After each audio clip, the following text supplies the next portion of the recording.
All right. Good evening, everyone, and welcome to Green White Checkered TV.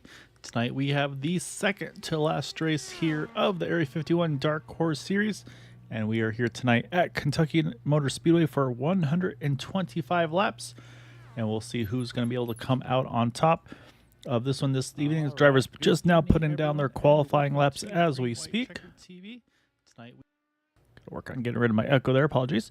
But yeah, so right now we're saying, like I said, we're going for qualifying, putting those laps down. Championship race.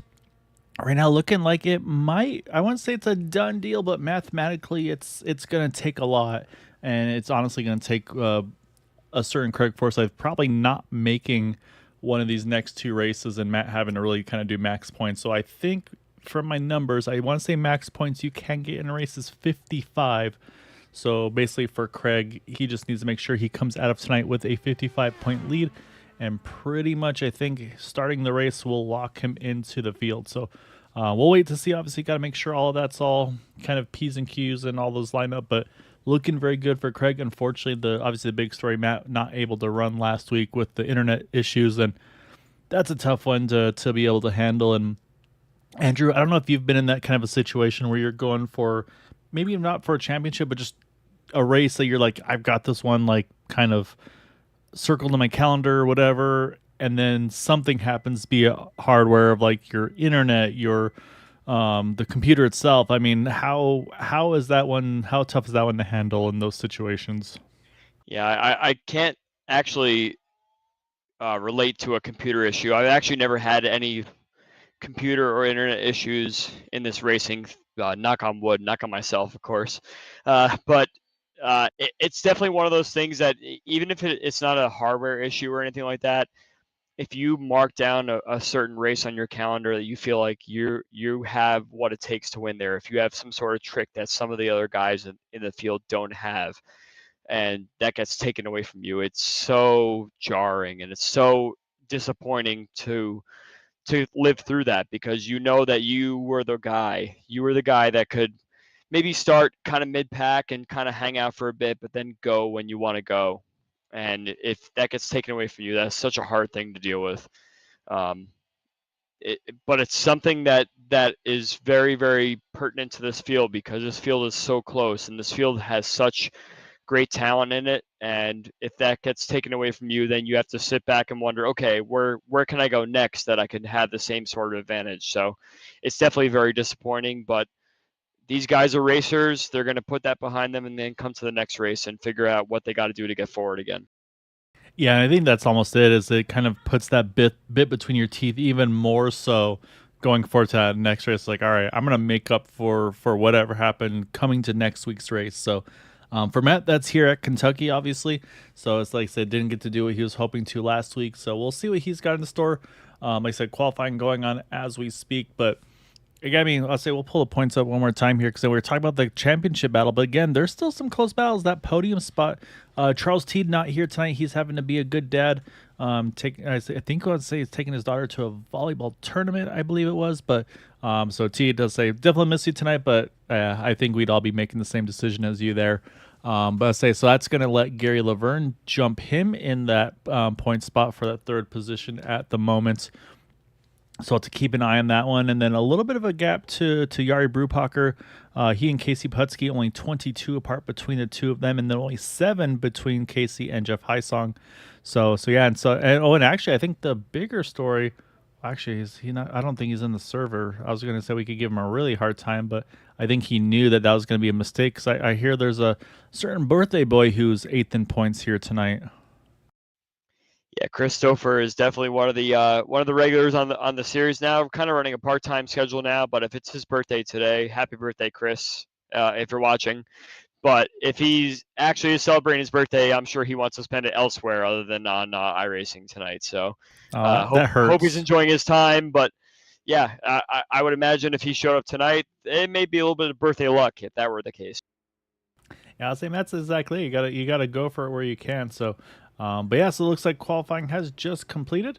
We're gonna pull up that starting grid for tonight's event. And so on pole position though tonight is going to be Eric Peterson, and it is triple zeros between he and Craig Forsyth. So it went to the what be the tenth of thousandth of a second if I have that right. But yeah, so really close between those two. Yari Brubacher only 4 thousandths off in third, and then a whopping 21 thousandths back Matt Wagner there in fourth. So really close for those top three in qualifying. Jeff Heisong, Gary Laverne there, fifth and sixth, row three. Row four, Jim Herrick, Raphael Reynolds.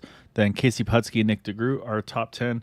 Nick rolling in very late here in practice, but glad to have him here tonight. Then you got Raphael Eckert, Brad Adams. As we continue running down the order, you've got Elmer Joseph, Jim Brooks, William Svensson, Rick Sanchez, and Bill Colley. So those will be our 17 drivers for tonight. Looks like got about 4 more drivers are waiting to take the grid. But yeah, like I said, it's going to be Mr. Eric Peterson on pole here tonight. Yeah, this is actually a very nice field after having kind of a few races in the middle of the season here where we had less than 12 or so. So it's actually good to see some interest pick back up again. And maybe they're getting ready for next season, just kind of trying out. I see a couple new names here from some other series. So it's good to get some new folks out here and see how they stack up against the rest of these good guys. Yeah, and that's one of the ones I'll say the number 5 car, Rick Sanchez. Like, I mean, obviously I do a lot of broadcasting, so very familiar with that 5 car. I say he's very, as a Nick's rolling straight to the pit road there. Actually looks like he's got a little bit of a connection hiccup there. That might be why he was doing that. But yeah, Rick Sanchez in the 5. He's pretty much almost a regular over on the Super Speedway side Thursdays and Sundays. But he's really been trying to get into these cars and get familiar with them and learn them and have fun with them.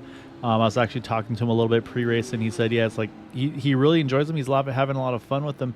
But at the same time, he's trying to make sure he doesn't do anything to affect the outcome of anybody's championship hopes, or even just the points side of things too, even if it's not for the top 2. So I think he's the same thing, just trying to work his way into it, kind of learn it, get comfortable, and have fun with it. So yeah, so it's really fun to see guys like that kind of hop in and just kind of expand their knowledge for different types of racing with the different cars. Well, it's interesting you say that because you and I in our private chats have discussed perhaps me giving the NASCAR stuff a try, and I feel like it would kind of be the same thing. I'm pretty handy in these IR18s, but if I were to actually get ourselves into some sort of NASCAR situation, it would be definitely one of those things where I want to do well, but I want to enhance my skills a little bit. So it would be interesting to see if we actually go there. Yeah, there won't be any swap drafting over on that one. I think they may have extended the caution an extra lap. I think they're trying to get things squared away for that number 89 car, if I'm not mistaken. So I think we're going to see the field go back around one more time. Yeah, you see lights on the pace car. So I think they're trying to get Nick squared away there because every swap one will see him kind of flash up. I saw him for a second behind Bill Colley, and then he kind of shows up. He disappears. He shows up. Yeah, so exactly there. That's kind of the telltale of a connection issue. So he's trying to get it worked out. I think the admin's trying to work with him, give him a little bit of kind of time to help this out, and really shouldn't change anything on the fuel mileage side of things, as well as actually got one drop into the apron here as well, and actually jump into pit road. There's the 064. So it's already things kind of jumping off here a little early. I think it's very good to try and sort out any sort of connection issues early on here, because if it goes racing and you're kind of in the middle of the field and there's something that goes on, it could be a little problematic. So yeah, just maybe take one lap out of the race here just to make sure everything is pretty sorted, and then we'll get racing here. So stay patient, stay tight. We'll be racing here shortly. Yeah, but I'm saying it looks like Nick is really smoothed out. Looks like the connection seems to be pretty comfortable. And you can see also he went ahead and he was able to get an end of the line for the restart, or for the start, I should say. So not a big drop from 10th to 16th right now. So, but like you said, though, it gets him out of the middle of the pack. That way there's no risk or anything like that. So, again, just I think a really cool move by him to make sure he doesn't affect anybody. Again, he's thinking for those guys, too. He's kind of a part-timer. So with that, pace car is now off. The flagman will control the initial start here, but it will be Eric Peterson, Craig Forsyth on that front row as the green flag is out, and we are underway 125 laps here at Kentucky. And right now, Eric Peterson's going to have just a nose ahead in ring one. One thing I do want to point out, as I was watching the cars come to green here, that sun is coming right behind those grandstands out of turn 4, and that's another thing that kind of catches drivers out too, is that you have the line of sight for all the cars ahead, but then all of a sudden that sun hits your eyes, and maybe you might be a little bit higher than you think, and something like that. I'm watching Jim Brooks right now. He's very high through turn 4. That sun obviously will set, but that's something that the drivers could be concerned about here in the opening laps. But it looks like we're 2x2 up at the front, and not really a lot of movement so far. Yeah, it looks like Eric able to hold on for lap number 1 there. Yari's again going to send it in. And I say another thing we haven't mentioned is this is kind of the reverse of Texas. So 1 and 2, you can pretty much go foot to the floor here, but in 3 and 4, you got to back it down. So yeah, so these guys are going to be running this track again very differently here. So it's almost, you really want to set the pass up at a turn 2, get the big run, use the draft, and try to get that rotation entering 3. And I think, again, 3 is going to be where we see everybody start to kind of fan out and try to position themselves to get that clean air and try to find that. And like you mentioned, Jim Brooks, he's one that I know loves to run the top side if he can go higher than anybody else. And I do think this could be one of those tracks where that outside line in 3 and 4 could come into play if you can kind of keep that momentum, keep that speed up there, and yeah, get the good exit off. Both sides of these tracks, turn 1 and 2 and turn 3 and 4, are so different. If you enter turn 3 with any sort of dirty air on the bottom line, it's really going to mess you up through the whole rest of the corner. This is such a unique track compared to a lot of these 1.5 mile tracks that race on. So you can really kind of send it in turn 1 and 2. And like you were mentioning before, if you really want to set up the move in 3 and 4, you kind of want to offset a little bit onto the outside in order to try and get the run going on the outside as the cars get tight down below. Jim Brooks is making the move right now as we speak. Back here, I'm still watching him on Brad Adams. He did that right on the outside, exactly kind of how I narrated it. Just kind of found his way right through the middle of turn 1 and 2, and then kind of found the outside of turn 3 and 4. So let's watch Jim Brooks and see if he can make some moves, especially on Casey Hudsky coming up here. Yes, and actually in doing so, he actually ran the fastest lap of the race that last time by 24:49. And yeah, he is full rim right, but like you said, oh man, the angle there was too far away to see, or too close to see. But it looked like he was definitely flirting with the wall there. Out of 4, we saw one just catch the wall. I think that was maybe Brad Adams got a piece of it there on entry to turn 1. But so far, it looks like he's going to be okay. But yeah, like you said, though, Jim Brooks has a bead right now on that number 3 car. And like you said, though, too, and it's something we got to keep an eye on as well, as there's times where it was working. We saw last week he was really good up top, but he just didn't have that confidence at times to get to the bottom. So we'll see. Maybe he learned something, maybe adjust a little bit from this week to from last week to this week. But I'm going to jump back up here because Yari and Eric Peterson, great fight for the lead right now. Yeah, going back to Jim for a second, I actually really like this line he's running right now. He's kind of burning the right front and the right rear very evenly, kind of burning the right front in the turn 1 and 2, and then kind of using whatever kind of drive they have at a 3 and 4 on the right rear. And it's really paying off because he's caught up to this whole pack of cars up in the top 10. He just makes his way past Pohotsky there. And let's see if he keeps us going. And if you wear the right front, the right rear evenly, it actually might kind of pay off, especially if you have the tools right. I think Jim's going to start making his way forward. Yeah, he's already to the outside of Jeff Hysong. Got a nose ahead here. Again, this will be the harder part of this, though, because, again, he's going to have the longer distance around. However, Jeff's also going to have dirty air, so Jeff might have to roll out of the throttle, and that's going to, I think, help that 51. And, yeah, sure enough, he's going to clear the 50. The 51 is going to clear the 18, and move himself now up into the 8th position, 6 spots up since the start of this race. And, he had to check up there to get, I think, to avoid contact with Jeff, or no, I'm not sure who it was, Jim Herrick, I believe.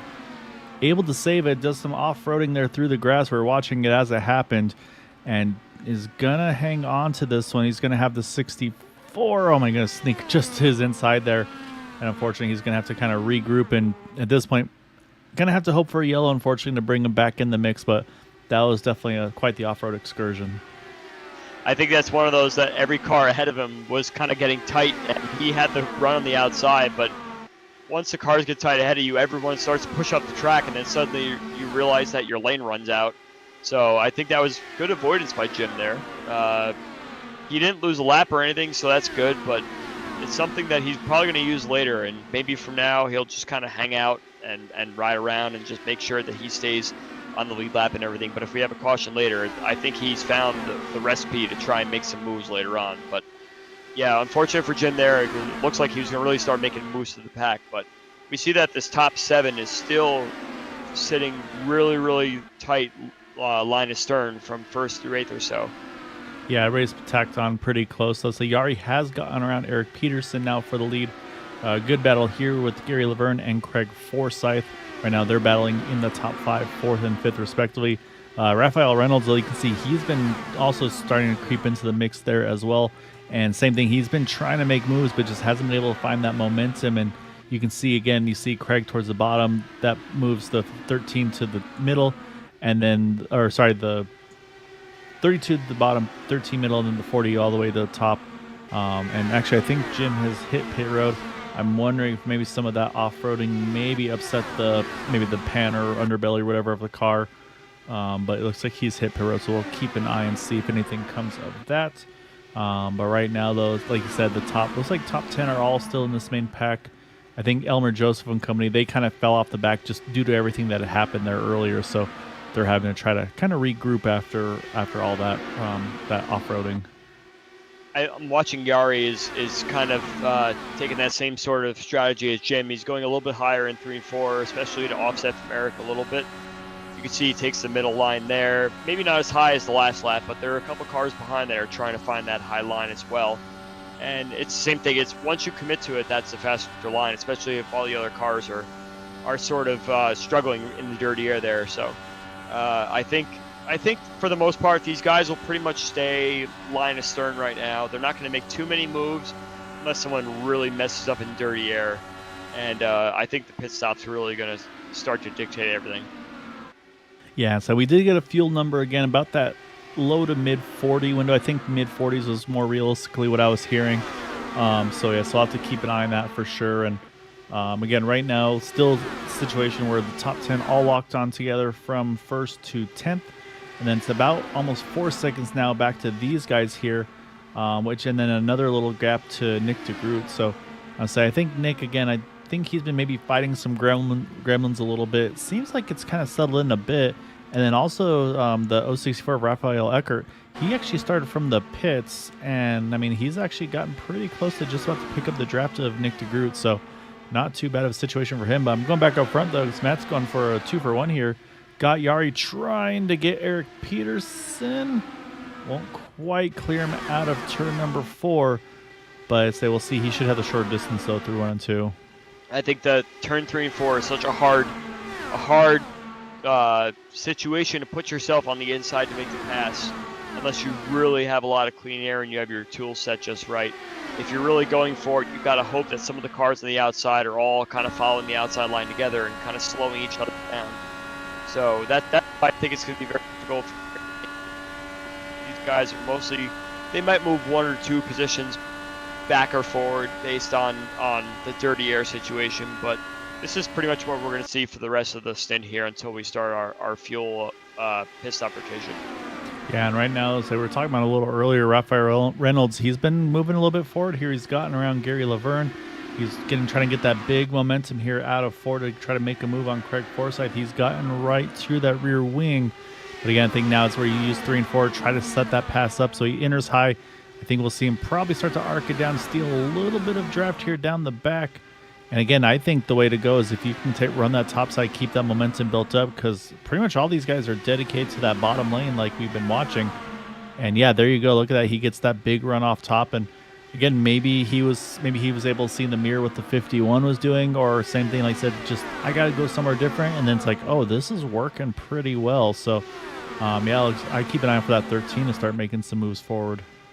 I think that the way through 1 and 2 is just so easy on the bottom line that you get all your speed back. Anything you lost in 3 and 4, you could easily get back 1 and 2 just from the banking of how 1 and 2 is on this track. So you have to really complete it like almost through turn 4 towards start finish in order to really kind of pin the car down on the inside on 1 and 2 to make the pass.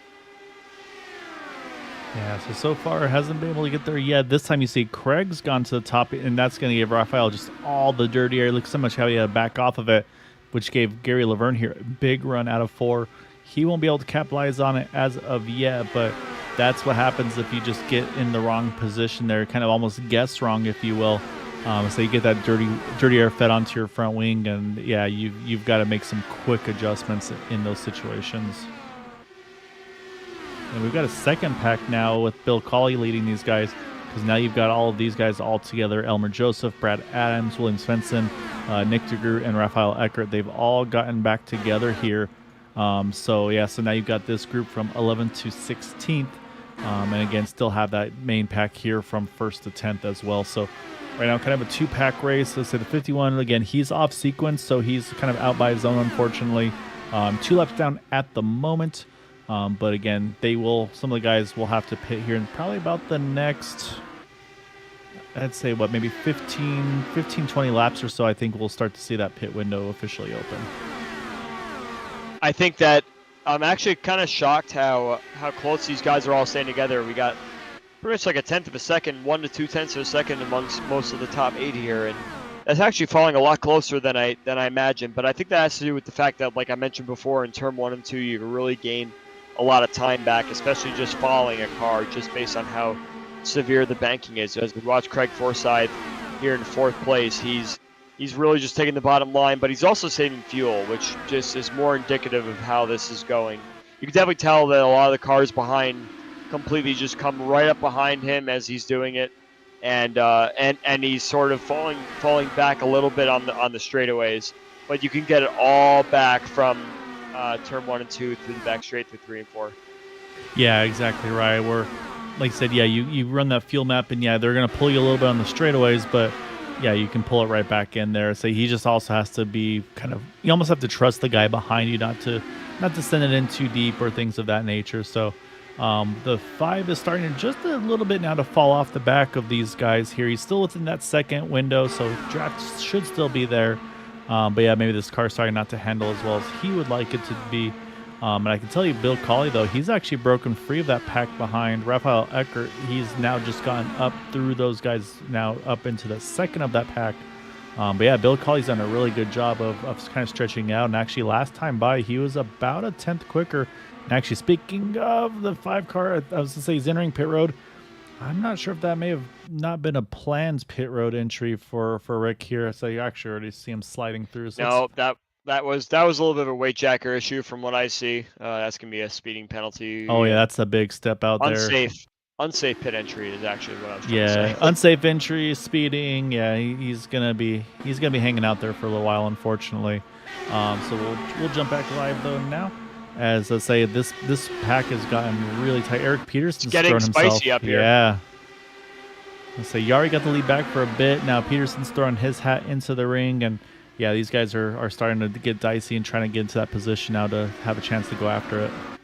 It's actually kind of really switched up more than I thought. Matt Widener kind of came out of nowhere and took the lead, and I wonder if that's just Peterson and Yari that were trying to really battle for it, and maybe they kind of push up the track a little bit and gave Matt some opportunity to get underneath. But I think we're very close to the pit stops too. We're about 10 laps away, especially if you want to do this on 2 stops. You got to get it all the way to about 43 or so. 42, 43. You want to go as long as you can on the first stop so you save some more laps later on, obviously, to do it in 2 stops. So maybe some of these guys that have just been kind of hanging out saving fuel may want to take a run at the front now to make sure they have the most optimum advantage when they do their pit stops. Yeah, of course. You want to try to pit as far forward as you can. We're on board here with Raphael Reynolds, and great run out of 4. You can see he's going to stay to the outside of Craig here. But again, though, Craig's going to probably hold the bottom here. Again, just depends where the guys around him are. And you see right there, Eric Peterson, he kind of ran more of the second lane, so that actually helped Craig in that situation. So again, it's a guessing game of where these guys are going to be. Now you can see the dirty air from the 49 of Yari Brubacher. That went onto the front wing of Raphael, and that really slowed his momentum down there on that outside line. So that's kind of the ebb and flow of this. Is you hope that maybe the lane you take is going to be clear when you get there. So I can't tell you the 5 has left pit road, and with all the penalties and everything, it was about a minute and a half that he was stuck on pit road, unfortunately. So that's going to be a tough one. Obviously now down those 5 laps as we speak. So, but again, though, still a lot can happen.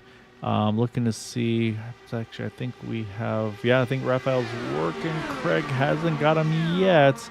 I Let's take a watch at how these cars enter turn 3. Everybody is just very much heavy lifting. The tires are completely worn. You can see everyone's very much checking up on the entry. Raphael gets on the apron actually, boy. and I wonder if he was kind of misplaced exactly how everyone else was stopping. But I'm watching the cars in the lead, especially. They're all very much checking up, going the single file line into turn 3, and that's not so much a fuel save. That's the tires are going off, and they're not going to make the corner if they try and take that low line anymore. So you can see a lot of the cars are checking up and trying to find an entry into turn 3 right now, which is very characteristic of Kentucky when it's a little bit more flat on that side of the track. Yeah, right now the guy in the best speed wise is up to tell Bill Collier off track. He's doing doing some pretty big off-roading. He's going to try to catch it. Unfortunately, that's going to give him that unsafe penalty, and actually he's going to take a quick jump to the pit as well. We do stay green, but I was about to mention was this guy right here, the Raphael Eckert. He's been running in the lower 24-second bracket compared to the other field. So Matt leading ran a 24.88. Raphael, the previous lap was a 24.70. This time 24.76. So he's been about a tenth of a second quicker. So it's definitely going the right way for him. I mean, he's only 3.5 seconds off kind of catching the back of this field in the draft. And again, that's starting from the pits. So I got to give a shout out to Raphael. He's done a really good job this opening stint. And I think he's going to get to this pack here maybe after this pit cycle. I'd expect to see him right up there with them. I think you see that the lap times are starting to kind of fall a little bit, maybe about a half second or so. Yeah, about Raphael but Raphael is running in clean air all by himself. And yeah, as I was mentioning before with the turn 3 situation, a lot of these cars are backing off, trying to make sure they make the corner. So that's actually obviously losing them a little bit of lap time. And I think that's going to really just bring anyone that's kind of flailing around maybe 2 seconds back an opportunity to catch back up again. Yeah, now it's starting to spread out just like you were talking about, just due to the wear. And so now we've really gotten to the clean air is king situation, because Matt's got about a half a second on Yari. Yari's got about a half a second on Eric Peterson. It's a little closer to Craig Forsyth, I think a quarter second. Then Gary Laverne's about a second back and now under attack from Casey Pahutsky. Jim Herrick's right there as well. So now we're starting to see who's been able to kind of keep their equipment in better shape. And right now it actually seems like I said, Casey's done a good job now. He's up 4 spots. So maybe he kind of went easy early, and now he's really trying to capitalize on it. As you see Jim Herrick trying to work the outside as well of Gary. And I'll say, again, inside line's going to prevail for now. But again, I think Jim is going to be looking for that momentum here out of 2 on Gary. We've reached lap 44 now, so this is an easy 2-stop for everyone. Yeah, windows should be open from here. It's not going to be a fuel save whatsoever unless we have a late caution of some sort that makes it such. But let's keep watch of what lap we're pitting on here, because then we'll know if it's going to be a fuel save for any one of these cases. So if, let's say, there's a caution on, say, lap 78, 79, then it will be somewhat of a fuel save to make it to the end. But otherwise, if we go green the whole way, we're going to be good. So I think Elmer Joseph is the first to pit. Eric Peterson's first also of our leaders. Yep. So Peterson's the first to blink. Raphael Eckert's going to come on with him. He had just caught the back of that pack, so I actually really like this because he's going to jump in without any dirty air, basically starting to kill his tires. And he probably, of course, is running pretty hard to catch everybody. Maybe run that full map once. So now we'll jump over to our leaders, and here they come. Oh, Yari, Matt, watch your mirrors. Oh, my goodness. What a pit stop entry by Yari. Holy cow, that was crazy. I was actually, when it was my turn to speak, I was going to say this is another track where you can easily misjudge the pit entry, and we just I didn't have to say it. Yari just kind of proved it for us. So I think he definitely got it stopped in time, and I don't think he lost any time in the process as well. So I think he got away with that. I think, yeah, man. Going. However, Craig Forsyth, he's going to pick up a lap lead here because he, again, is going to probably save a little bit of fuel. And so that's going to leave about 4 of the front runners here with Casey Pahutsky, Gary Laverne, Jim Herrick. Up there, Jeff Heisong as well, then Nick DeGroot. But again, Nick's unfortunately a fair bit back from these guys, which, again, not something we expect to see very often. And yeah, so he's going to keep on going. Putski is in. Looks like a nice clean entry, especially compared to Yari. So yeah, so Craig going to continue on there. And again, now if you start watching the ticker on the left side, a lot of drivers are at the moment trapped a lap down. You see Craig, he's signaling he's going to hit pit road there. So we'll see that 99 in, and then most likely we'll see Gary Laverne, Jim Herrick. Actually, Gary's slowing down. I wonder if Gary might be out of fuel or maybe just not wanting to take any too big risks here. Jeff Heisong in as well. And I was proven wrong about Craig. He's actually going to continue on his way to run another lap.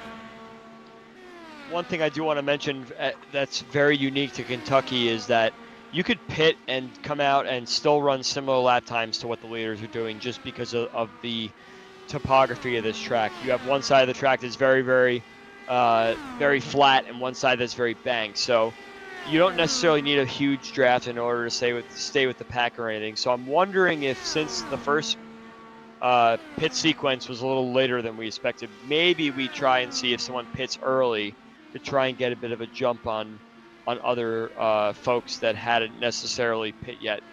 And I mean, that can go the opposite way too for someone like Pahutski or Forsyth, as we see right now. And that was Jim Herrick cut that close. Let's say hopefully got down speed. Close, yeah. If these guys want a short stint, maybe perhaps not necessarily go short, but wait for everyone to do their pit stop cycle and kind of run their own race and run their own situation. Perhaps they can actually jump some of the cars ahead and get some track position and not save any fuel later on. Yeah, so right now there's one driver that's really rooting for a yellow right now, and that's that green and black car in front of Matt Wagner, who may or may not cycle around as leader. We'll see how quick Craig's able to get out of pit road. Craig is still sitting in his box, and I'm sorry, that's Jim Herrick. So Jim got a pit penalty, unfortunately. And Matt's going to look to the inside of Jim Brooks, which will unfortunately put him back to 2 laps down. And like I was saying, actually, is he 1 down now? Okay, maybe actually just 1 down. I think he was tail end lead lap at the time. So like I said, Jim was probably rooting for a quick yellow there to get himself back on the lead lap, get back on the cycle here. However, he is the first car 1 down, so the problem is he pitted at lap 13, so he can probably only go another, I would say, maybe another 10 laps or so, as he's also been running by himself a lot too. So, and this also does show a little bit of the tire wear, new versus old tires. Although as soon as I say that, he gets a great run out of 4 against Eric Peterson. So, yeah, right now field's spreading out a little bit. We've got the top 4 together, but then they've been able to separate themselves off of Casey Putski in 5th. Check out Jim Brooks. He's a lap down, but he's trying to get his lap back. And we saw the line that Jim Brooks was running before, and it's not really paying off right now because everyone's kind of going under him in turn 3 and 4. But hey, if he has the opportunity to try and make a move on the outside, he's going to do it. So maybe we have some more Jim Brooks action we could check out. Yeah, and I think what you could do now, honestly, for me, I'm thinking is save some fuel. If you can't make the moves around them, keep running the line you're running, but then when you're in the draft, just bump that fuel map down, just in the case of being able to maybe, again, go that little bit longer. And I also think he's probably not wanting to kind of spoil the lead lap runners here too much. So, yeah, I think you see he's going up top, let Craig swing on by there, as actually Craig puts down the fastest lap of the race that last time with a 24:41. 0.4 of a second quicker than Matt Wagner that last lap there. And then also, yeah, Craig's got he went 5 laps longer than the rest of these guys. So we'll see if that tire wear starts to come into play as well for those guys. So, but yeah, so right now as it stands, though, again, we still have 12 cars on the lead lap. The last 2 on the lead lap are, let's see, where are they in relation to leaders? It's Nick DeGroot and William Swenson. And they are coming out of 4 as the leaders in or 3. So there's a little bit of breathing room, not a ton. But like I said, though, the 51 car right now, he's going to definitely be rooting for some sort of a yellow. And actually, as I said, he's on pit road now.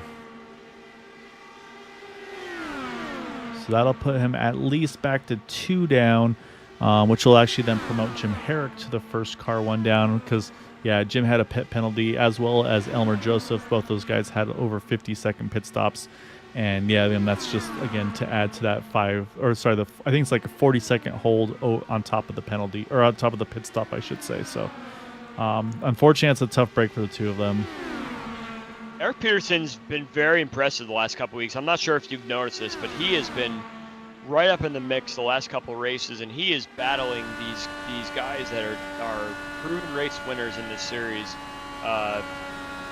showing that he's here to race. And he passed Matt Wagner and kind of commanded the line there through 3 and 4, and he's taking the lead, and he's kind of pulling away a little bit, actually. That'll change, obviously, as they go through 1 and 2, but I'm impressed by what Eric Peterson's showing tonight. Maybe some of the bad luck that he's had in some races that we've called is kind of flown away a little bit. He's learned a little bit from some of his mistakes, and I'm happy to see him kind of running up front right now.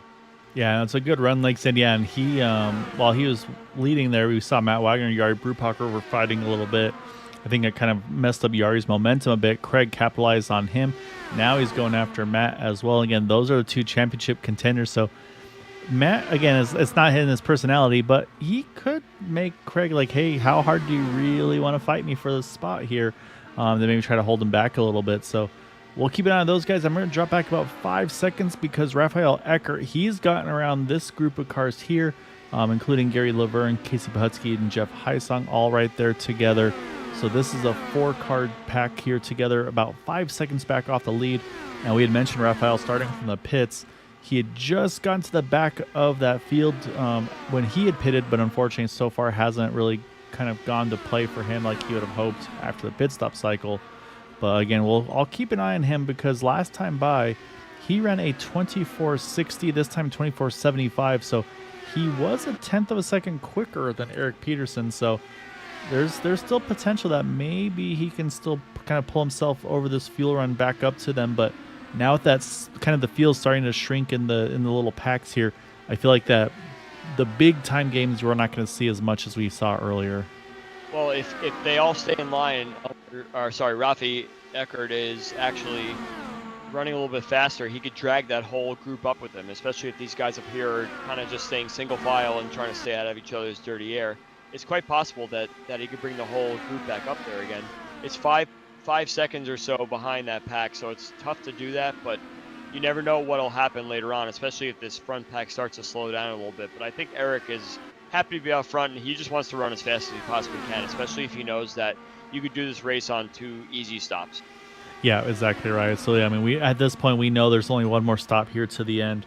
And, I mean, everybody went at least 45 laps. And, we talked about 44 being, 43 being the magic number to basically get to lap 125. So, basically pit at 43.86. That'll get you to that number there at the end. So, yeah, right now, I think everybody's going to be plenty good to get to that 125 marker. And it's just the other question mark is, does anybody blink early? Like I said, short pit, or like I said, we saw Craig go 5 laps longer than the rest of these guys. So he does have slightly fresher tires, but I don't think it's probably enough to make a big of a difference for him. However, again, we talk about what Craig can do is maybe now that he's in this nice little pocket, maybe just throwing a whole bunch of fuel save on where that final stop, maybe he can put, again, maybe a half a gallon less than these guys. And that's just going to shorten that final pit stop for him. So there's definitely some pros to kind of just rolling where he is at the moment. I think that second group will be the ones we should watch to see that get to the end. They're kind of just sitting here 5 seconds back. Perhaps they can do something a little different to try and jump in a little bit early and pick up maybe 2 seconds on the front pack to try and get it ahead. But you put yourself at such a huge risk of a caution happening during the actual pit stop cycle that traps you a lap down. So it's a risk, but it's something that these guys in the second pack might be willing to take in order to get some track position.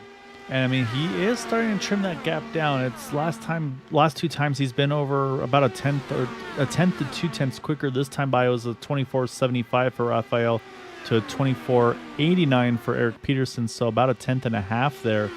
So, I mean, he is getting there again. It's still about 6 seconds between he and Jari Brubacher.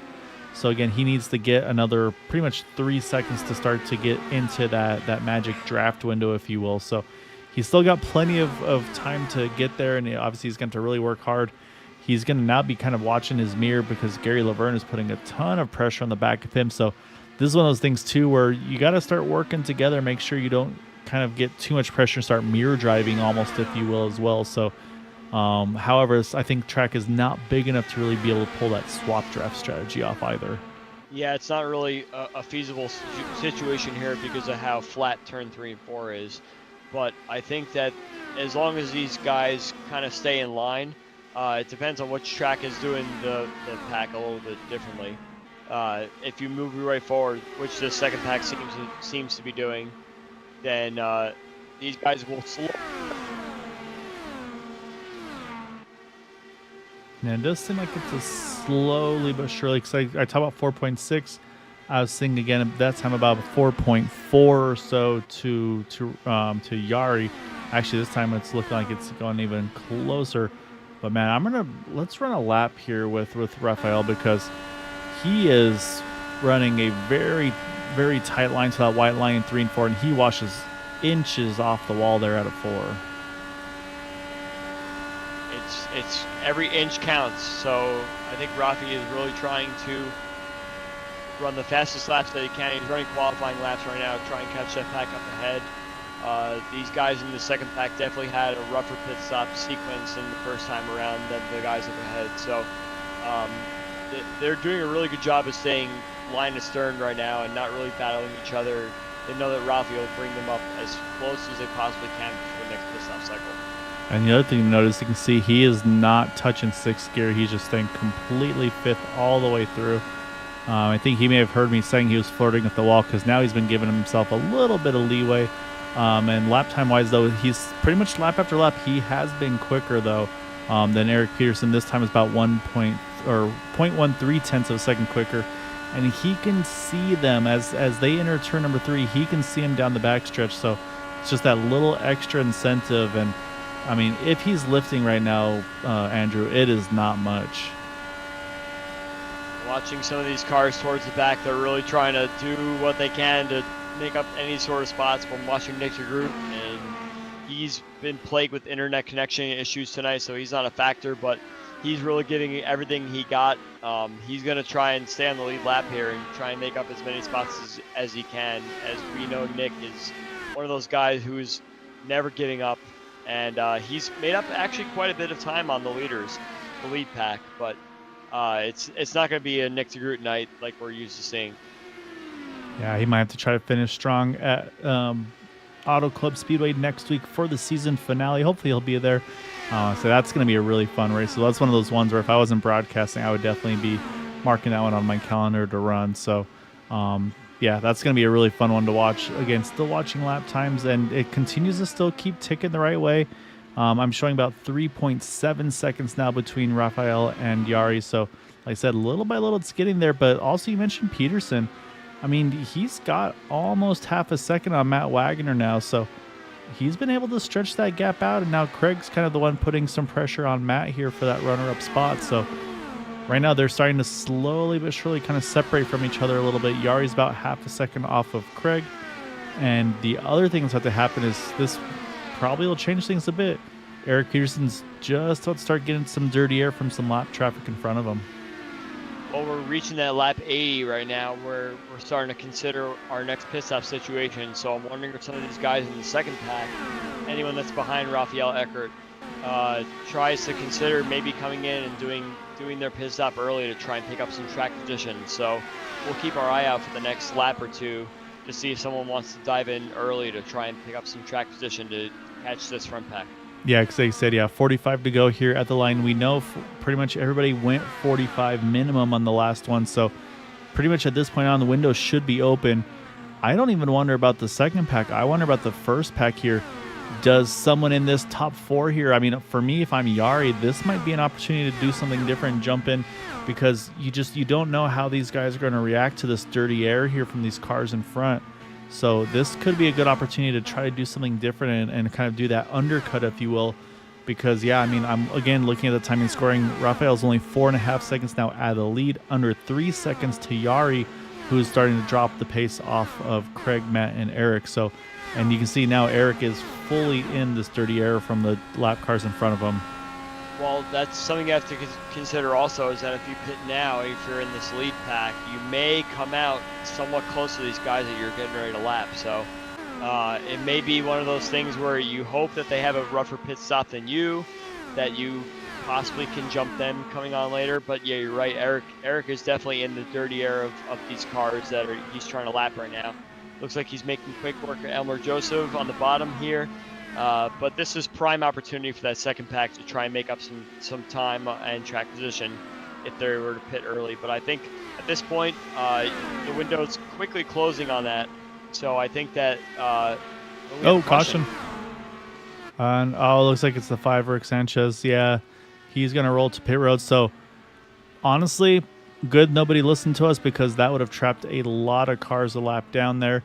The beneficiary of this one, though, I believe, is going to go to a Mr. Jim Herrick in that 4D machine, the 40 racer machine. So he's going to catch up the field. The field's all going to get caught back up. Actually, no, I lie. Oh no, I'm sorry. Yeah, Yeah, I think it was Jim Herrick. Joseph went to 3 down. I thought they were putting him down for the first time. So yeah, so that's gonna bring out the caution. Let's go back and we'll take a look. We'll focus on that number 5, and it looks like it's like you said, maybe the weight jacker one more time here situation because this car just looks like it steps out through 3 and 4. I think that the pit stop strategy that we were talking about earlier is as much as it was looking to be just one more stop. I think everyone's going for one more stop right now. So let's see what happens on this pit stop. Let's see if Eric Peterson can hold the lead here. Yeah, now it's going to be how well you can get into your pit box. Don't overshoot it. Don't have to throw it into a reverse.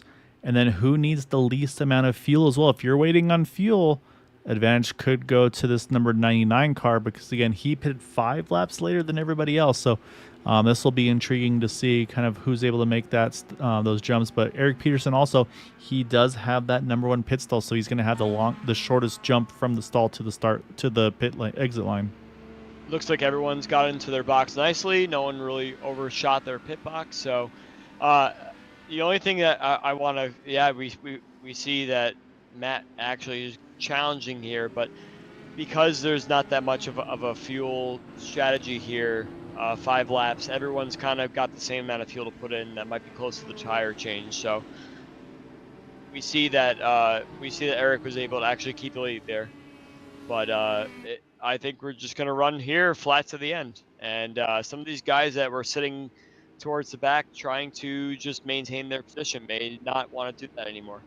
Yeah, this is where it's gonna definitely get more aggressive. So before that all happens, we'll step away for a brief moment, pull up our sponsor 40 Racer, and we'll be right back.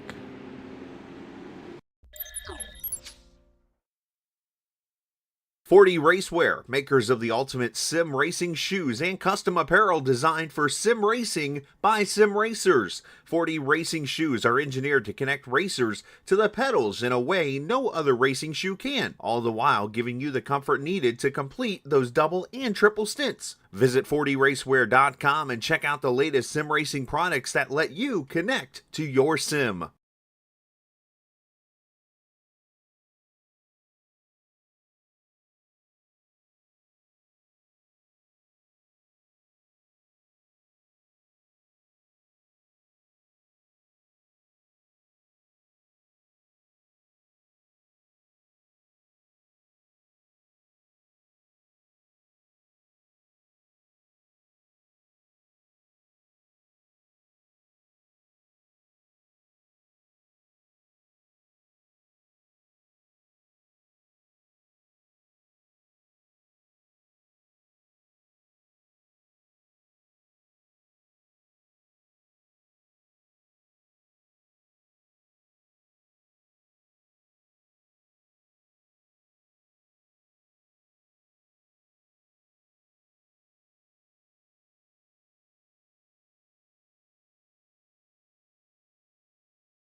All right, lights are off of the pace car. Unfortunately, there was a connectivity issue for this Yari Brewpacker fella, so he fell out. He's back in though. Love these guys sticking it out, and I think actually out of all that, only lost a lap, so not too bad. And the I'll say one of those ones where the beneficiary of a lucky dog would go to Yari at this point if there's another yellow, which the 51 is thinking, all right, I'm in the ideal spot, and I was like, nope, I gotta worry about Yari now too. So so right now everybody went ahead and pitted. Nobody did stayed out for a wave round. Jim Herrick is back on the lead lap, so that's going to put 12 cars on the lead lap here. But I think, to me right now, Andrew, the story is going to be that 064, Raphael Eckert, he is now up into the 4th position, again, starting from the pits in this race. I'll be interested to see what he can do here, because, again, he's had a lot of pace, especially on the long run. And yeah, this is going to be kicking off now because fuel's out of the question. These guys basically are going to be going for the win here at the end. I'm interested to see when Eric actually goes, because Eric Peterson is not used to leading up front here. So we'll see if he goes early, goes late, figures it out. But we'll see how the guys behind react here.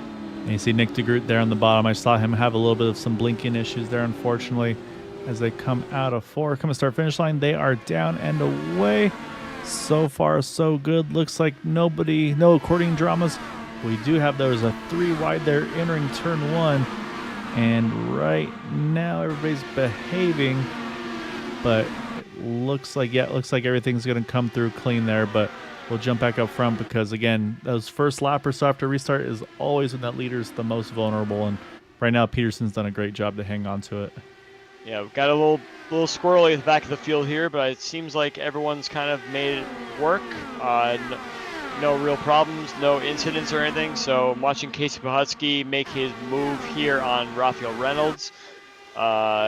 He moves his way up to P6 now.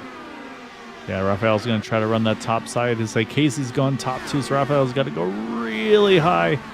And he got some good momentum out of there. That number 13 car, he's going to try to work that outside. But again, shorter distance should prevail through here in 1 and 2. It looks like Eric Peterson's still holding on to the lead from Matt Wagner, P2. Craig Forsyth is not going to just let these 2 guys run away. So I think that he's going to try and make the move here. Fuel's not a question anymore. So these guys are really going for it. Yeah, Raphael's gotten to the inside of Casey Pahutsky. Can he stay alongside, or is he going to close the door? Nope, he can stay to the inside, so Raphael's going to try to grab that 6th spot. He has it at the moment, but these guys have been flipping it back and forth, and there's the crossover entering 3. Very, very close between them, and it was close again. And we see that Jeff Hysong is definitely ready to make some moves here. So these 3 are battling for the bottom part of the top 10 here, and we have about still 33 laps to go, so plenty of time for these guys to sort it out. Yeah, and up front, these guys throw him under a blanket. You see Eric on the inside. You can't even see Matt. There's Matt. He pops out from the side. Craig now jumps to the top side. Now you've got the top 5 all within a blanket here. Matt's going to again get a big run. He's going to jump top. Eric, of course, has to protect the bottom here. But again, at what point does that outside line maybe start to prevail? Look at Raphael Eckert. He just went way up to the top side, pick up some big momentum. Jim Herrick just got the wave round. He just ran the fastest lap of the race. And yeah, it's all starting to happen here as Raphael runs high again. Gary Laverne's going to jump to the inside. But Matt once more here. He's going to side-by-side here entering turn 1. Nick DeGroot is making his presence known as well. He got by both Casey Pahutsky and Jeff Hysong on the last lap. He's managed to find the perfect amount of clean air to make his way forward, and now he's going to be challenging Raphael Reynolds for P6. Don't count Nick DeGroot out of this yet. Yeah, we're joking. Oh, maybe just a little kiss of the wall for Raphael Eckert there, but he's going to start to, again, he's going to have to just regroup a little bit, but yeah, we're joking during the break there. Maybe now Nick DeGroot would take the sandbags off and start to go after it, like I said, now that the connections have settled in and everything. But I say, obviously, Gary's got a lot of racing in front of him that he's trying to focus on getting around the 64. But, man, he's got a really great view of this fight for the lead going on with these top 2, top 3 cars with Peterson and Wagner, Forsyth all together there. This is going to be, like I said, this is a full-out fight here to the end. Nick DeGroot was faster than all 5 of the top 5 up ahead of him last laps, and he's not done yet. I think he's on his way forward, like you said, and he's gonna hit some dirty air here, but I think he's gonna put himself right into this conversation for the race win later on. Yeah, but of the drivers that can adjust their car and their positions and driving styles to work through the dirty air, I feel like Nick DeGroot's one of the best. So I think, yeah, he's not done. He's got a top 5. He's got a podium in his sights, and he's going to be going for it, especially when the top 3 are battling like they are right now. I'm watching Eric Peterson really try and defend this lead here, and he was defending the inside on the last lap, and he managed to kind of throw a little bit of a wrench in the gears to the cars behind him, but that allowed Nick to close in, and now Nick is right in this conversation here in the top 6. Yeah, no, Nick's working on Gary Laverne there. He's going to stay to the outside. It's now Eric Peterson, Matt Wagner has just a nose ahead there entering 3. Again, Eric's got the shorter distance, but now Matt's going to start to slowly but surely. That momentum is going to continue to build on the outside line. And this time at the line, Matt has the lead. I don't think he's cleared yet, but that just shows, I think, that momentum we talked about on the outside through 3 and 4, it's definitely going to come into play. I think that Matt is really trying that outside line to great effect. Rafi Eckert is really trying to make his presence known here, but Matt has to throw the block on him to close that line off, which allows Eric to keep the lead for another lap. Yeah, I mean, these guys are having to watch forward and behind and everything all at the same time right now. Yeah, this has just gone to full-on brawl here now with 25 to go. And again, it's not going to just be these 5. You go all the way back to Jim Herrick again, who got the wave round. He's right back into the top 10 in this thing. So, and oh my God, look at these guys all spreading out there. You see Craig Forsyth got loose right on 3 and 4 there. He tried the inside line entering turn 3, which is not the best line to take, especially with the flattened side of the track there. Look at Eckert. It looks like Eckert's throwing himself right into the mix here, and he has put himself around the outside of Eric Peterson, but Eric is holding a great defensive line here and on these closing laps as well, but Nick is starting to have a little bit of connection issues again, as we see. Yeah, as we're on the top side, then we saw body panels flying off, but it's all better now. But yeah, no, Eckert got in the middle between Matt Wagner and Eric Peterson, just threaded the gap there, and right in the mix. And you can see right there, he's going to try to steal some draft, jump right back to the top there in that 64. Craig's got to regroup and try to close back up again. But again, for Craig, it's still a bit of a risk versus reward race here. As maybe a little too high there for Nick DeGroot. But as I say that, though, great exit for him as Eckert and Peterson going tooth and nail here. Top 10 are all throw them all under a blanket, as you would say there, Gael.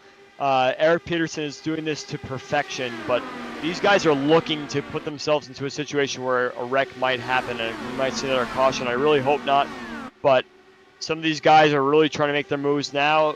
They're trying to make their moves, and they're trying to make them now. Yeah, no, I'll say, because next time by we are down to 20 to go. I'll say we're going to jump a little further back because here's a great battle. Jeff Heisong, Gary Laverne. Heisong got tight there in 1-2, able to hang on to it, though. And, yeah, like I said, I mean, there's battles everywhere right now. DeGroot's still fighting with Matt Wagner. Oh, DeGroot, I think, kissed the wall there in 4. That was definitely too big of a hit. I think the car will be fine, but definitely a lot of momentum lost. You see Craig's worked his way back up to 5th, and now he's going to try to see if he can get back around Nick here to grab that 4th spot once more. I can't say enough about Eric Peterson and his defensive skills. He's holding that bottom line like nobody's business. He wants to win this race, and he is showing everyone that he has come to play tonight. So it's up to everyone else to try and find the proper line coming through here. Gary Laverne goes very high in turn 4, and Jim Eckert's got him. Eckert just got the move done. I say he ran a really high line there through 3 and 4. Got the momentum to stick. He's going to, looks like, open the bottom here for Peterson, though. So maybe Raphael says, you know what, I actually like this top side. Starting to feel a little bit more confident about it. So I wonder maybe also the tires have started to turn a little bit where the shorter distance might not have that momentum out of 4. Because, again, you can see Eckert able to pull away. So I think Raphael's, again, I think those tires have started to come in for him now in that 64.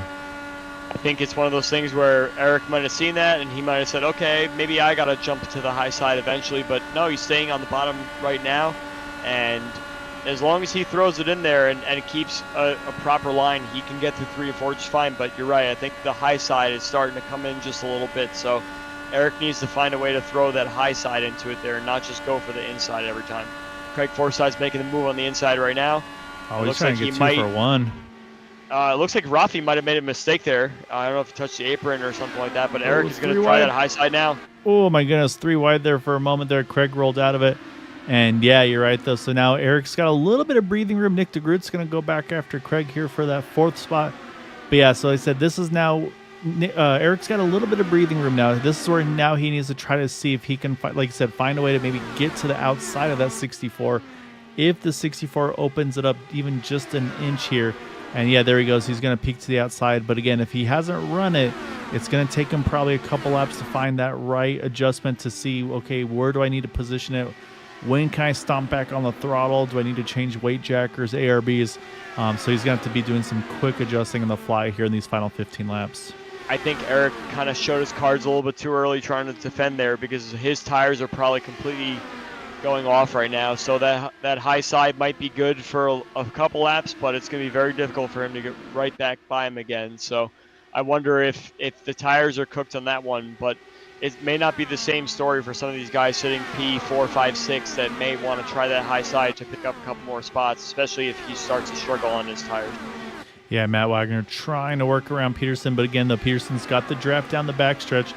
And this is also where Eckert can kind of work both lanes. And, ton of dirty air there for Peterson. That's going to cost him a ton of momentum. Craig gets by Matt Wagner. Now Matt's going to have to fight with Nick DeGroot as well. So maybe Craig, again, he had that moment out of 4 in 3 where he got really loose, but now maybe he can try to capitalize and see if he can work around that number 36 to have a chance for the win. But, man, these guys, everybody's jumping around trying to find these places to be, as now Craig's going to get the dirty air, I think, from the 64. Matt's going to get that spot back again. We have a lap car of Rick Sanchez up ahead that's kind of throwing a wrench into some of these guys' plans as well, so that may shake things up a little bit. The leader gets by him, but I wonder if the rest of these cars are easily going to get by him or if he's got to basically pull over and stop to make sure that everyone gets by safely. Yeah, you can see he's giving plenty of room, though, so I think he's trying to let these guys all go safely on by. And again, I mean, like you said, you can't just disappear, unfortunately, so as much as he probably wants to let these guys by, I mean, he's trying to give all the room he can, and this is actually about the ideal spot here through 3 and 4 to be able to, or through 1 and 2, I'm sorry, to let that happen. So now the top 5 are all back clear.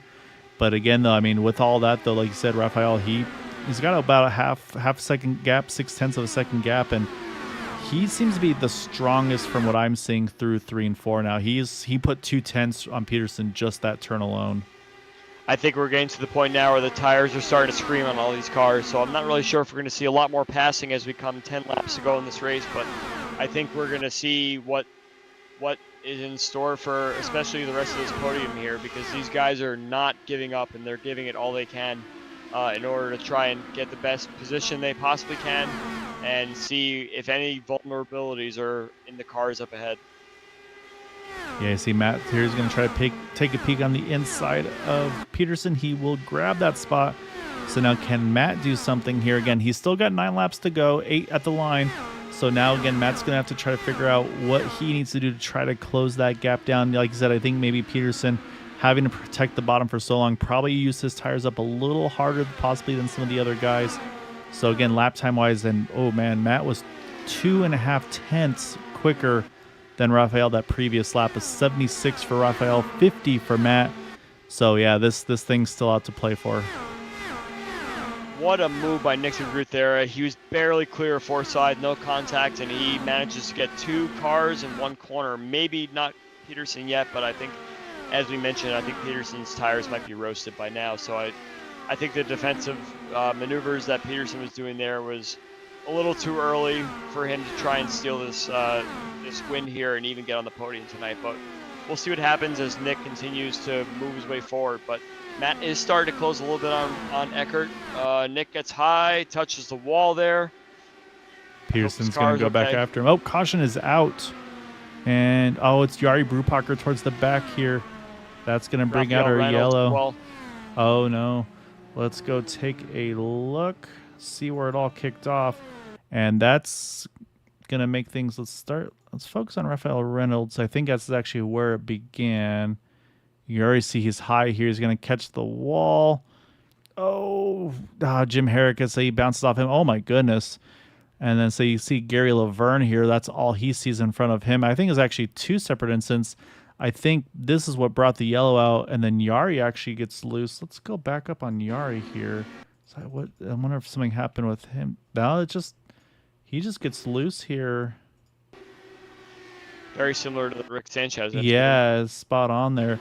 So this will bring the yellow out. I do believe we will get a restart here because we're still 5 to go, even with the caution lap. So this is a tough decision to make, track position versus tires. I think pretty much if you're Raphael, anything you do, there's a good chance everybody around you is going to do the opposite.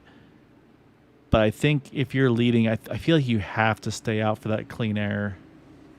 Well, that answers your question. Looks like Raphael is coming in unless he fakes. Yeah, he's got to fake it. Matt's staying out. And if I were Eric Peterson, I would come in. Yep. I would say Eric Peterson was the first person that came to mind that says you need to come in and get new tires because you've completely ruined your race by staying up front and defending as much as you have. So I'm not surprised there, but he managed to bring pretty much most of the field in with him here. Yeah, so if he can win this race off period, he will restart in, it looks like, 6th position. So really not a big drop overall. And I didn't see Craig's car jump up. No, it did. Okay. Oh, but was Jeff Heisong short on fuel? Because he had a 4-second pit stop in the 18 car. This one I'm confused about because there are no green-white checkers here. So basically, when we get the restart, that's all there's going to be. So yeah, this is also going to be very intriguing, and this is where things get a little nerve-wracking. And actually, it looks like with everything that went on, I thought Yari was going to get kind of involved in the incident for the caution, but actually he did get the wave around. So Yari actually in the 49, he's back on the lead lap now in 12th. He hopefully has a fast repair because you can see that left front wing is missing. So we'll have to keep an eye on that. Or, I mean, that could just, if it's just the wing, I say he can get that. Obviously, I think it adds about 5 seconds to the pit stop. So I'm intrigued by the 18 car, though. Maybe he short-filled it and it was a little shorter than he was expecting. Maybe didn't expect it to go green to the end. So, but as I say that, he's coming right back in. So not sure for Jeff Heisong there. But that's obviously a good benefit here for Peterson, though, because now that's going to give him one less car to fight with. Well, the lights are still on the pace car, so we are going to go at least one more lap. So we might just be a one-lap shootout then. One-lap shootout, which is a very difficult thing to try and pass someone on the first lap. Yeah. Especially if you have cold tires. Yeah, because, turn 3, that car's just not going to want to turn. So, yeah, that's probably not going to pan out for him very well. Again, you never know. Obviously, it depends on how the restart goes. And again, these guys haven't restarted on old tires either. So these guys got to make sure that they kind of maybe get a couple practice hits here to make sure that there's no issues for spinning the tires and looping it around. I mean, there's a lot that can happen.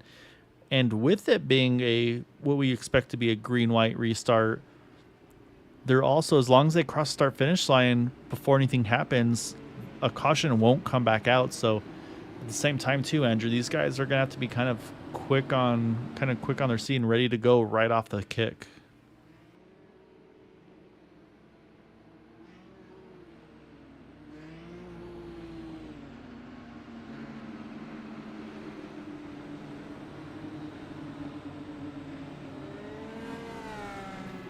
But again, I mean, Raphael, after that second pit stop, jumping all the way up to 4th position, to me, that's one of, I mean, obviously, first off, just getting as far up as he did after starting from the pits. But then, yeah, to be able to make the moves he did to be even in contention and then to get such a good pit stop. And, yeah, we're 1 to go here, Matt. I'm watching Matt there in the thing. 1 to go here, Andrew, with, this is going to be interesting here. So, for Raphael, just no mistakes on this restart. Maybe make some adjustments for that clean air if he hasn't already. And then this is where you start to get really nervous at those accordion effects on the restarts.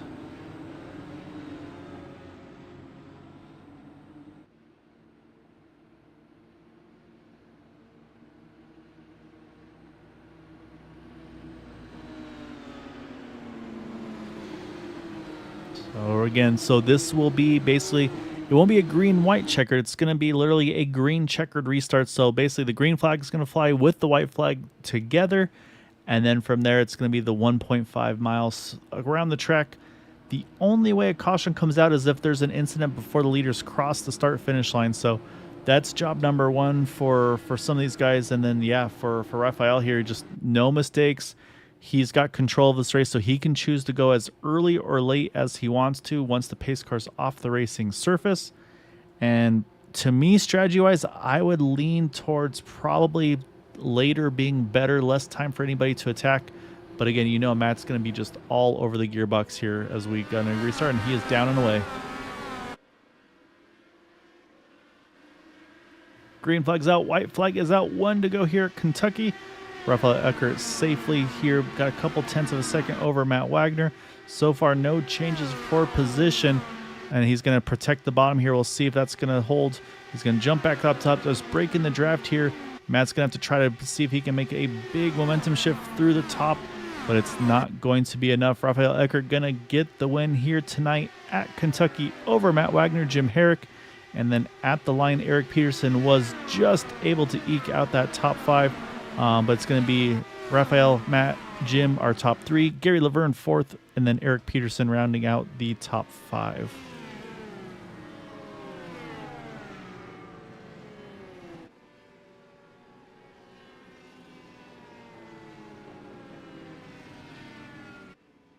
But what a drive from this guy here in that 064 to be able to do everything that he did tonight to come out on top.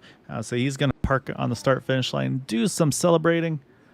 Well deserved run by that number 64 here to get the win at Kentucky.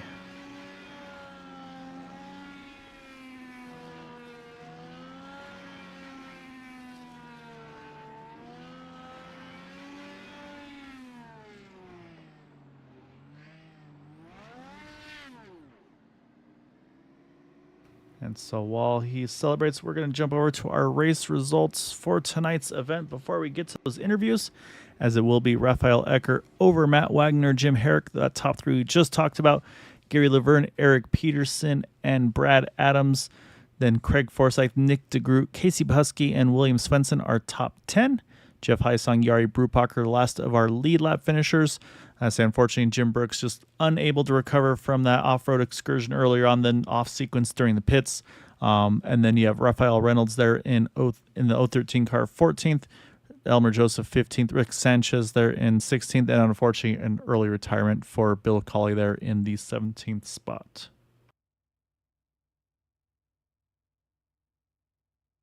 So what we are going to do now is we got to chat with some fellas, and we are going to find a Mr. Jim Herrick to kick things off. Let's go ahead and find that number 40 machine.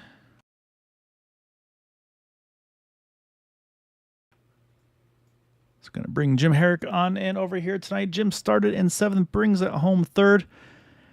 That was some pretty tight pack racing, and then it seemed like there was a point where the tires kind of said no more, and that's finally when the field started to maybe have a little bit of breathing room, spreading out a little bit. Take us through the race, because obviously a lot happening throughout the course of it. I mean, how much were you having to adjust and just fine tune the car throughout the fuel run and the tire run to kind of keep it as best as it could be? Yeah, I didn't have too much trouble really. I liked when the car gets a little bit loose, it turns well for me, and that makes it fast. And I don't know why, I just seemed to be able to handle that low line in 3 and 4 better than everybody else, and that's really where I gained all my positions and all my time on track. It had a little bit of weight jacker adjustment to keep up with, but I found a pretty good bar setting and just pretty much stuck with it the whole race. And it's always nice when the car stays nice and balanced and like that for you. And I say that was going to be my other question. As you mentioned, you like the bottom there in 3 and 4. It seemed like there's also a group of guys that were just kind of almost committed, if you will, to the top through 3 and 4. We're almost kind of keeping the momentum built up. I mean, did you did you kind of play with both lines and that was where you felt the most comfortable, or is it just one of those ones where you ran the bottom and just like, you know what, I like this the most, I'm just going to keep running it? Well, I was definitely quicker around the bottom, but that's the line where you really have to watch out for the car getting loose coming off the turn. Um, I ran the high line a couple times. I didn't really care for it too much. It was good if you had someone in front that was taking the low line and you had to, stay in the clean air. Could ride around there. It lets you carry a lot of momentum out of four, so that could potentially help you set up a pass down into the other end of the track. But um, I also, yeah, I think I owe your dad one there. He snuck in around that high line on me early in the race, and I didn't. I think possibly the green car was camouflaged with the wall, and I didn't see anything until the spotter said he was there, and might have been too late. I may have squeezed him into the wall there early, so apologize to him for that. But yeah, the high line it worked, but just wasn't the low line worked better for me. Not saying, yeah, you got to run the line that works the best for you. And I said, and we definitely saw a little bit of everything from the drivers. And of course, then you have to adjust as needed for clean air and all that too. And that's the other thing is, so obviously with this reconfiguration, you've got the pretty much flat foot 1 and 2, and then you got to breathe it a little bit through 3 and 4. I mean, for 1 and 2, is it the same thing? Just try to run the bottom, or did you kind of maybe have to offset and then try to kind of maybe late apex it if you were kind of in the toe of somebody, or how did you make those adjustments there? Yeah, I didn't have any trouble going in 1 and 2 with the bar and weight jacker settings I had. I could follow right down to the bottom and right up behind the car in front, and that wasn't an issue for me at all. 3 and 4, you definitely had to feather the throttle. I found that I could get out of the throttle early and get down to the low, down near the apex and then get back on the throttle early. And I think that, gave me a good run going into 1 and 2. But cutting the distance like that, um, you're able to, you could make a move on a car that was going around the higher lane. I don't know if they were just afraid of that you were going to push up and dive bomb, but I could really run it down to the apex and then even get on the brake a little bit just to slow the car and get it to rotate, and then drive it right out. And yeah, just I didn't have the issues that I normally do with the car getting loose coming off the corner, so it worked out for me today. And then I'm not sure if Andrew's back yet or not, but I also want to verify. Is I want to say I'm that's here. all right. So let's say before I throw it over to you, Andrew, I also want to verify Gary, Jim. I think you were the second to last restart where you were the wave round car, if I'm not mistaken, right? Yeah, it was. I did the thing that I always do, which is speeding on pit road, and I guess I was really lucky because I didn't, even though it was a 40-second hold, I only went 1 lap down, and I think it was because I stayed long and was a lap up on everyone when I pitted. So the hold, it cost me 2 laps, but I went from 1 up to 1 down, and then was able to catch a lucky dog when we got that caution, and then had a really good drive through the field. I'm actually pretty proud of myself for making as many passes as I did and still having tires left at the end. So, uh, yeah, feel pretty good about that. How did you feel that the traffic was in general, Jim, when it came to coming through the field? Did you feel like that one side of the track was easier to maneuver than the other one, or did you feel No. some extra sauce that you had that you were able to get through the pack, or was it a matter of just saving the tires for as much as you possibly could?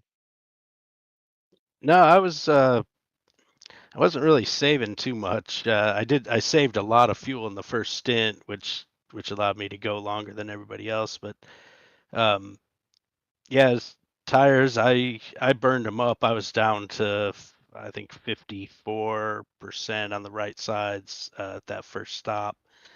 But in 1 and 2, there wasn't a whole lot you could do unless somebody went high or missed the apex and left the door open for you. You couldn't really pass too much there, but I could definitely do the thing in 3 and 4 where I dived down to the apex, and I was able to manage the car getting loose coming off and get around a few people that way. And that's where I made up most of my time.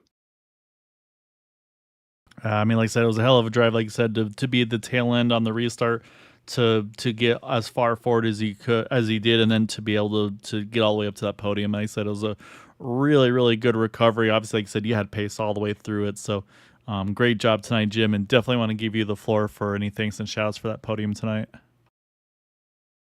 Yeah, thanks. I'll shout out to 4D Racewear, our sponsor. Everybody check out the original racing gloves for your feet, 4dracewear.com. Shout out to Craig Forsyth, my teammate, and give an extra shout out to Jim Brooks. I'm really sorry. I feel bad about that. I haven't looked at the footage yet to see if I actually did squeeze him or just made it close, but I felt bad seeing him drop out that early. And so shout out to Jim. Sorry about that. And shout out to you guys for doing the broadcast. Green White Checker TV and Matt and Eric for putting on the league.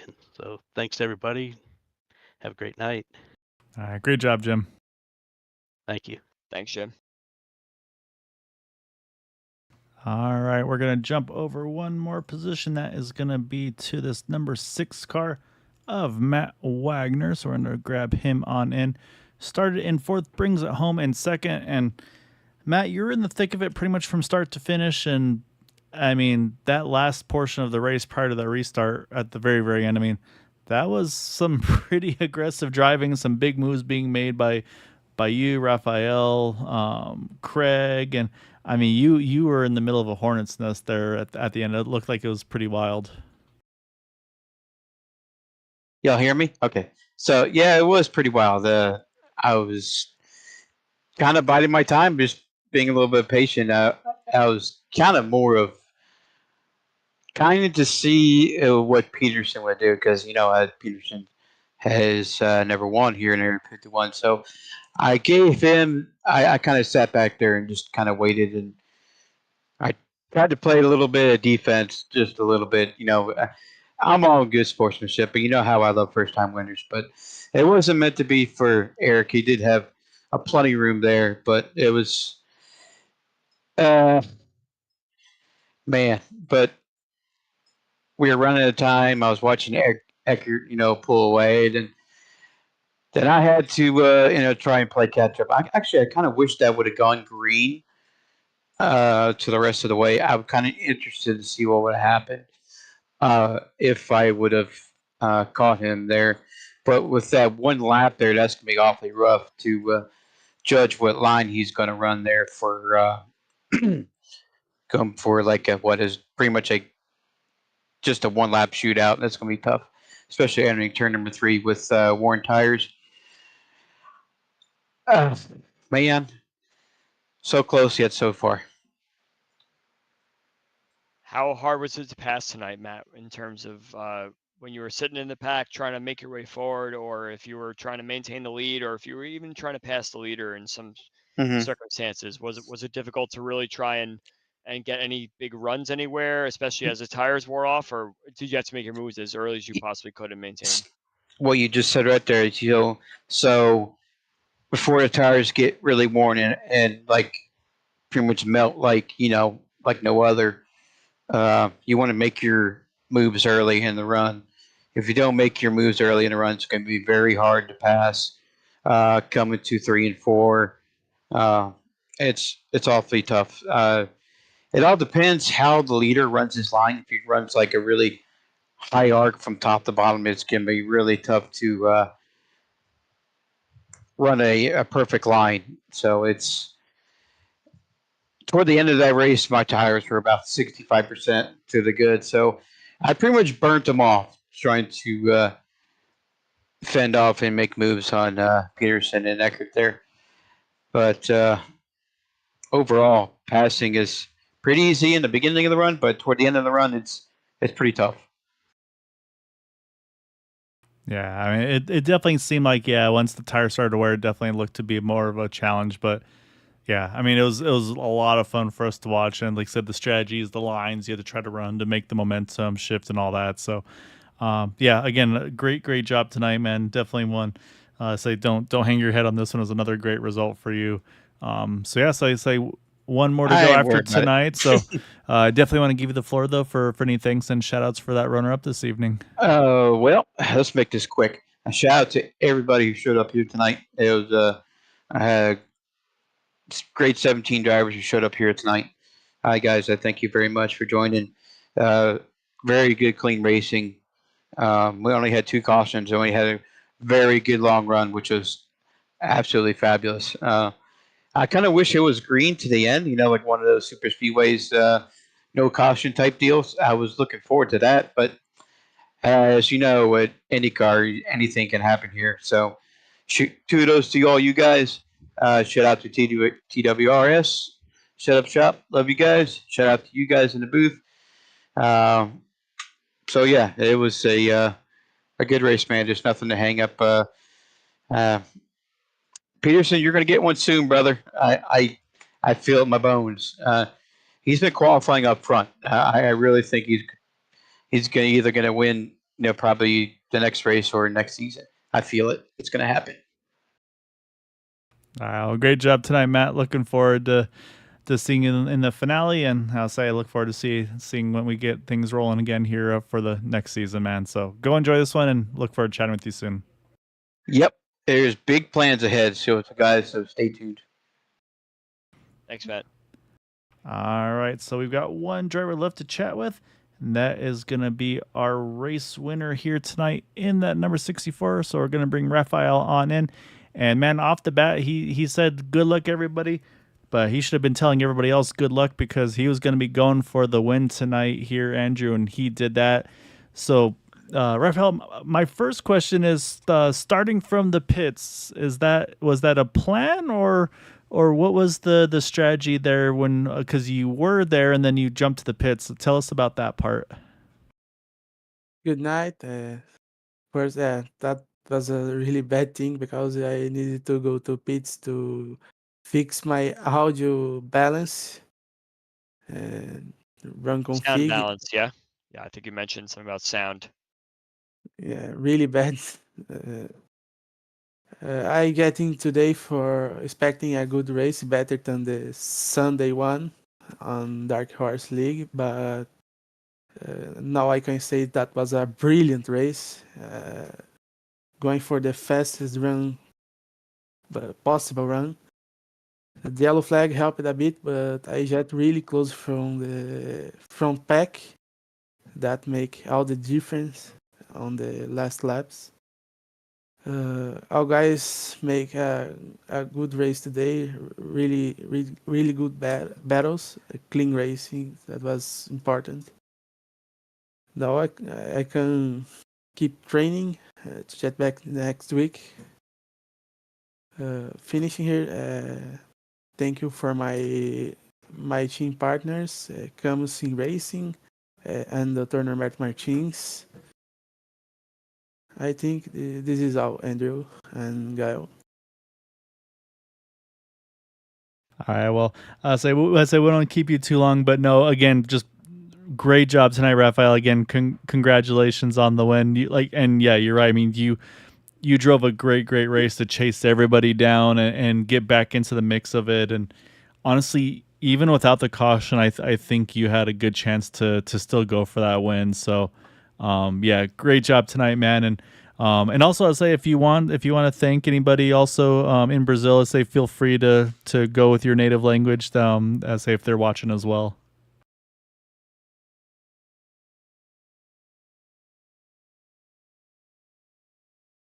I think he may have stepped away already. But I mean, just again though, Andrew, I mean, what a great drive from him though. Again, so starting from pits, not by choice. So it sounds like some audio balance issues that he wanted to try to get resolved. But I mean, yeah, he caught the main pack by those pit stop cycles and even with a caution, I think he had a genuine shot to win this race just on outright pace and from the pits. I mean, that's a hell of a drive by him tonight. I think he was kind of mired in that second group, which was very difficult to try and close. So that caution definitely helped him quite a bit, but he knew exactly what he needed to do in the traffic, which was all the difference that he needed to try and pick up from where he probably could have contended had he not needed to do that initial pit stop. Yeah, no, just a great drive by him.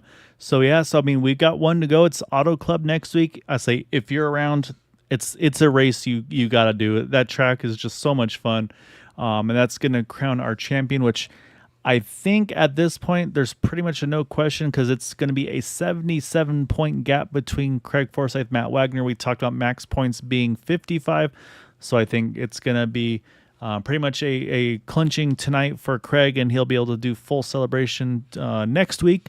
Matt Wagner, he's got a pretty healthy lead over Gary Laverne, who did jump Charles Teed, unfortunately, and Charles missing that race, but I gotta also commend Charles. Charles has ran 7 races compared to the top 3 in front of him running 10, and he's right there. I mean, well, not right there, but you know what I mean. I mean, for as many races as he hasn't been able to attend, that's a really good job by Charles, and so it's a great job by him all season long as well.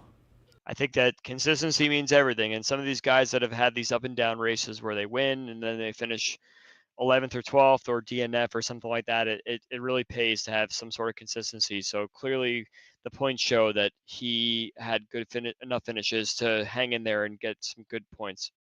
Yeah, I think if not just for some of those missed races that he wasn't able to attend, I mean, I think he's definitely in the conversation of championship battle between he and Madden and company. So yeah, but just a really good run tonight. Obviously by Raphael and by all the guys. I mean, that fighting towards the end before that caution. I mean, we had no idea who was going to come out on top for a little while because those guys were just going tooth and nail there. That was great. Unfortunately, I missed the end of the race there due to some connection problems, but I bet it was very fun to watch, and I hope you really enjoyed it. No, yeah, it was a good time. But Andrew, as always, man, love doing these with you. Like I said, you're always on top of these things perfectly, and always love the insight that you're able to give. Like I said, 'cause you know these cars so well. So, but yeah, we're getting to it. We'll be back on Sunday night for the Super Speedway Truck Series. That will be their second to last race as well. And then of course, we'll be back on Thursday night. I forgot we're Tuesday. My schedule's all gone. I think that's going to be playoff race number 2, if I'm not mistaken, next on Thursday. And then we go over to Sunday. So yeah, still some more racing to come. We'll be crowning some champions on Tuesday night as well. So next week and then also next Sunday. So stay tuned for those. But Andrew, like I said, as always, appreciate you hopping on and doing these with me. Everybody that watches, supports us here at Green White Checker TV. Also, thank you. And yeah, we will be back again in just a couple nights' time. So until then, as always, take care, stay safe, and have a good night.